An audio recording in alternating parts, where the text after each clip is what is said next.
Om Shanti. Good morning.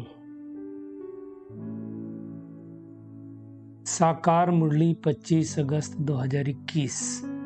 बाबा का मीठा मीठा लेटर हम मीठे मीठे बच्चों के मीठे मंथन के लिए। मंथन शुरू करने से पहले सुख के सागर शिव बाबा का वरदानी हाथ अपने सिर के ऊपर महसूस करते हैं और उनकी सुख भरी किरणों के नीचे बैठ जाते हैं। अनुभव करें, मैं सुख स्वरूप आत्मा हूं, शांत स्वरूप आत्मा हूं। मीठे बाबा ने कहा, मीठे बच्चे, शांत रहने का स्वभाव बहुत अच्छा है। दुनिया में भी कोई कोई बहुत शांत रहता है तो क्या कहते हैं कि ये तो बहुत शांत है ना? शांत स्वभाव वाले बहुत मीठे लगते हैं, सबको मीठे लगते हैं। भाई ये शांत है, भाई इनसे झगड़ा करके कोई फायदा नहीं। बाबा कहते हैं फालतू बोलने से ना बोलना अच्छा है। फालतू ज्यादा बोलो तो उससे अच्छा तो चुप रहो, है ना? तो चेक करें, हमारा शांत स्वभाव है या छोटी सी चीज को मैं बड़ी बना देता हूँ। एक्चुअली अशांत का मतलब क्या होता है? छोटी चीज इतनी होगी उसको बढ़ा चढ़ा करके बहुत बड़ा कर देंगे। बाबा कहते हैं शांत रहो। आज का प्रश्न है, इन बच्चों को सभी प्यार करते हैं, स्वयं को सेफ रखने का साधन क्या है? दो प्रश्न है इसमें। बाबा कहते हैं जो सभी की बहुत रुचि से प्यार से सेवा करते हैं उनको सभी प्यार करते हैं। ऑब्वियस है, जो बड़े प्यार से सच्चे भावना से सबकी सेवा करेगा उसको सभी प्यार करेंगे। बाबा कहते हैं तुम्हें कभी भी सेवा का अहंकार नहीं आना चाहिए। हमको बनना है निरहंकारी, और अगर सेवा का अहंकार आ गया तो फिर सेवा किस बात की? सेवा का मतलब ही होता है बिल्कुल निरहंकारी बन जाना। बाबा कहते हैं बाप द्वारा जो ज्ञान की कस्तूरी मिली है, खजाना मिला है, वो क्या करना है? दूसरों को देना है। सबको शिव बाबा की याद दिलानी है। बाबा कहते हैं इस याद की यात्रा से तुम बहुत सेफ रहेंगे। जितना हम बाबा को याद करते जाएंगे उतना सुरक्षित रहेंगे। जितना याद में रहेंगे उतना खुशी भी रहेगी और मैनर्स भी सुधरते जाएंगे। मैनर्स तो हमें सुधारने हैं, इसलिए क्या करना है? बाबा की याद रखनी है। ये सब बातें कौन समझाता? हमको रूहानी बाप हम बच्चों को समझाते हैं और समझा करके इतना समझदार बना देते हैं। पढ़ाई भी सहज है, कोई मुश्किल पढ़ाई नहीं। बाबा कहते हैं सूक्ष्म पढ़ाई, है ना? और ये पढ़ाई परमात्मा के सिवाय कोई नहीं पढ़ा सकता है। बाबा आया हुआ है पवित्र बनाने और पढ़ाने। एम ऑब्जेक्ट तो हम सबको पता है, लक्ष्मी नारायण, है ना? तो ऐसे बाप को याद करके खुशी में रोमांच खड़े हो जाने चाहिए।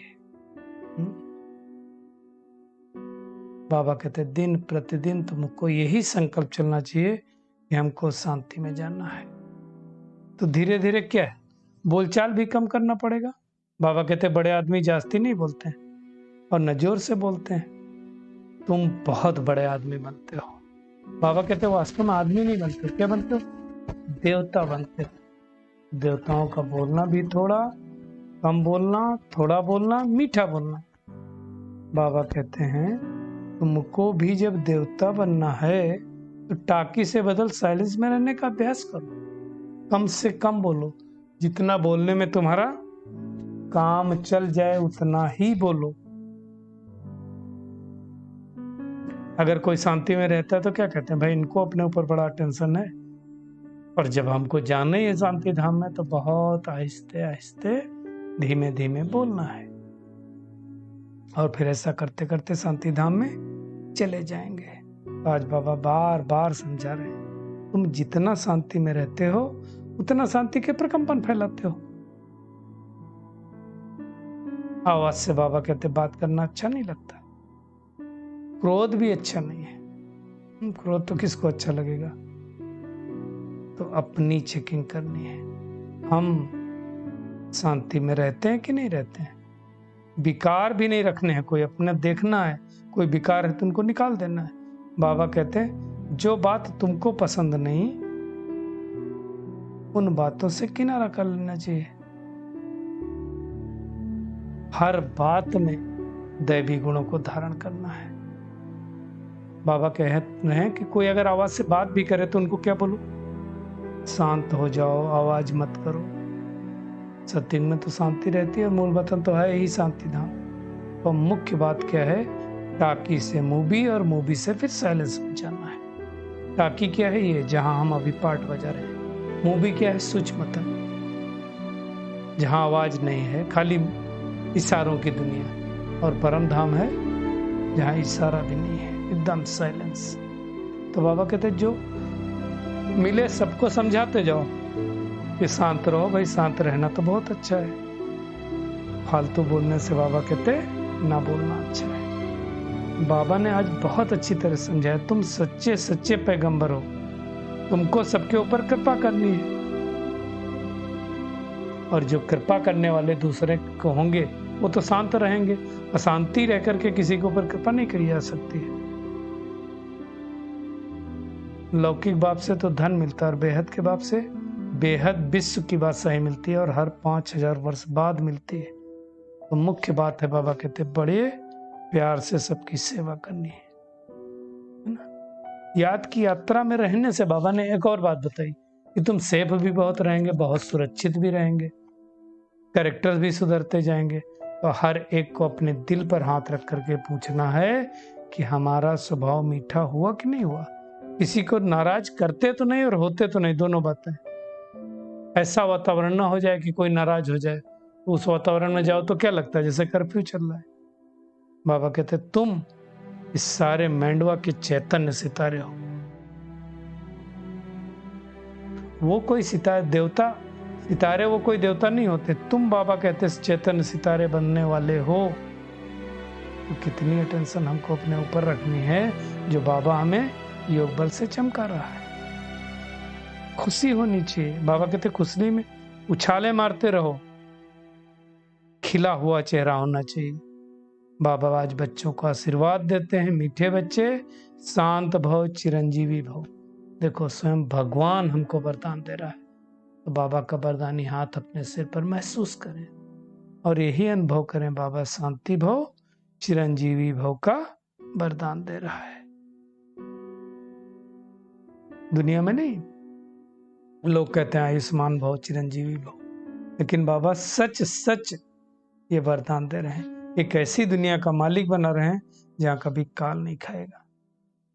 सत्युग में तो मरना शब्द ही नहीं होता है। तो अब बाबा कहते हैं तुम मोस्ट बिलवेड बाप के बने हो। तो आज की पूरी मुरली का यही सार है कि तुम्हें बहुत बहुत मीठा प्यारा बनना है।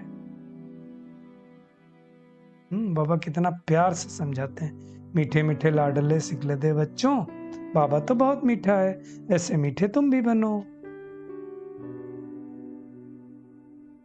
आधा कल्प के हमारे सब दुख दूर करने वो बाबा आया है। ऐसे बाबा को कितना प्यार से याद करना है। बाबा कहते हैं 5 विकारों की बीमारी बहुत बढ़ गई है और इसका डॉक्टर कहीं नहीं है। बाबा को छोड़कर, बाबा के विद्यालय को छोड़ करके और कहीं इस बीमारी का कोई इलाज नहीं है। और इस बीमारी ने दुख भी बहुत दिया, 2500 साल से दुख दे रही है। तो बाबा आप कहते हैं मीठे बच्चों, जो कर्मों का खाता है ना, उनको ठीक करो। कैसे ठीक करो? बाबा की याद से ठीक करो। ये तो रो नरक है ना, इस नरक से बुद्धि योग हटा करके एक स्वर्ग में लगाना। बाबा कहते हैं मैं तुम्हारी सेवा में उपस्थित हुआ हूं।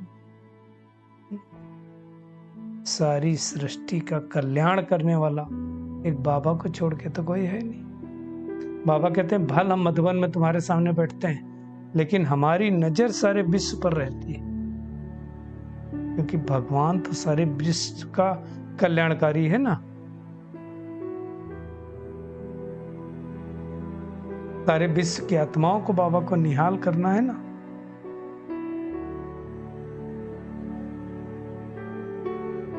तो सोचो, भगवान हमारी सेवा में उपस्थित हुआ है तो हम कितने भाग्यशाली हैं। बाबा कहते हैं तुमको नशा होना चाहिए कि हम श्रीमत पर सारे मनुष्यों को सुख देते हैं। अब बाबा बार बार आज समझा रहे हैं, अब ज्ञान रत्नों से अपनी झोली खूब भरो, जितनी भरनी उतना भरो, अपना टाइम बर्बाद नहीं करो। बाबा की याद में रह करके टाइम को आबाद करो, अच्छी रीति धारण करो और दूसरों को धारण करो। बाबा कहते हैं बच्चों को पुरुषार्थ कर अंतर्मुखी बनना है, तो हमें अंतर्मुखता का गुण धारण करना है। कहते भी अंतर्मुखी सदा सुखी। तो जो अंतर्मुखी का मतलब क्या है? जो अंदर आत्मा है उसकी तरफ हमारा मुख होना चाहिए, यानी सब कुछ बाबा से ही सुनना है। बाबा प्यार प्यार समझाते हैं, बार बार समझाते हैं। क्या समझाते हैं? कि बहुत मीठा बनना है, बहुत शांत बनना है, सर्विस करते जाओ, फालतू टाइम नहीं गवाओ। ममत्व रखना है तो एक बाप में रखो, बाकी किसी से ममत्व मत रखो। इसको पढ़ाते हैं बाबा, हम आत्माओं को ही पढ़ाते हैं। बाबा कहते हैं सारी बातें तुम बच्चों की अंदर बुद्धि में मंथन होती रहनी चाहिए। जैसे दुनिया के स्टूडेंट में पढ़ाई रहती ना बुद्धि में, ऐसे ही ये पढ़ाई हमारे दिमाग में रहनी चाहिए। बाबा कहते हैं एकांत में जाकर के पढ़ो, बैठ जाओ। तो बाबा कहते हैं अब तुम बच्चे ही बाप के मददगार बनते हो। और मदद क्या है? याद में रहने ही बाप की मदद करना है। तो हर एक याद के द्वारा अपने घर को स्वर्ग बनाओ। बाबा कहते हैं अल्लाह को याद करो तो बेबादशाही तुम्हारी।